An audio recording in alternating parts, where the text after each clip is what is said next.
बहुत समय की बात है। एक महात्मा अपनी कुटिया में अपने सभी शिष्यों को उपदेश दे रहे थे। वे कह रहे थे कि त्याग से ही आत्मा को परमानंद की प्राप्ति होती है। आज मैं आप लोगों को इसी विषय पर एक कथा सुनाता हूँ। एक सेठ जी थे।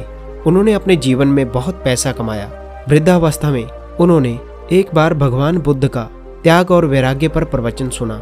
उसे सुनकर उनकी भी अंतरात्मा जागृत हो गई। उन्होंने अपनी समस्त धन संपत्ति लोकोपकारी कार्यों में लगाकर स्वयं से ही त्याग से परिपूर्ण जीवन व्यतीत करना शुरू कर दिया।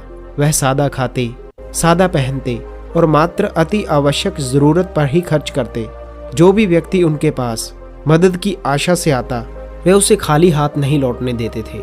उनके सभी अच्छे कार्यों की प्रशंसा होने लगी। एक दिन जनता के कुछ प्रतिनिधि उनके समक्ष उपस्थित हुए और उनसे निवेदन किया, आपका त्याग प्रशंसनीय है।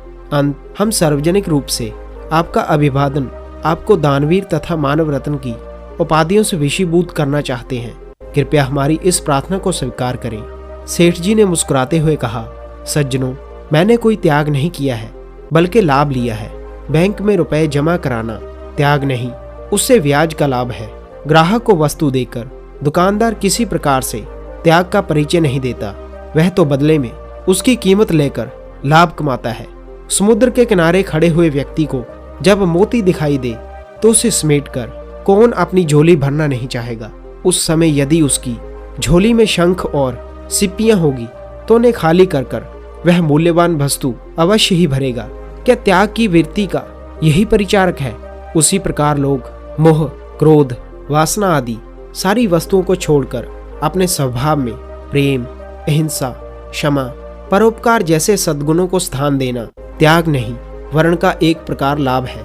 मैंने तो कोई त्याग नहीं किया, इच्छाओं से मुक्ति पाकर त्याग का लाभ ही प्राप्त किया है। सेठ जी के ये नीति वचन सुनकर जनता के प्रतिनिधि और कुछ कह न सके।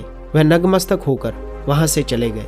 कहानी का अंत कर महात्मा शांत हो जाते हैं और अपने सभी शिष्यों से कहते हैं, हमें भी इस कहानी से ये शिक्षा लेनी चाहिए कि त्याग, प्रेम, अहिंसा, क्षमा, परोपकार आदि मनुष्य को महामानव बना देते हैं और इन्हीं पर चलकर उसे परमानंद की प्राप्ति होती है। सो दोस्तों, ये वीडियो आपको कैसी लगी कमेंट बॉक्स में कमेंट कर बताइएगा जरूर। और ऐसी ही और मोटिवेशनल वीडियो को देखने के लिए मेरे इस चैनल को सब्सक्राइब करें, अपने दोस्तों के साथ शेयर करें। तब तक के लिए मिलते हैं अगली वीडियो में। धन्यवाद।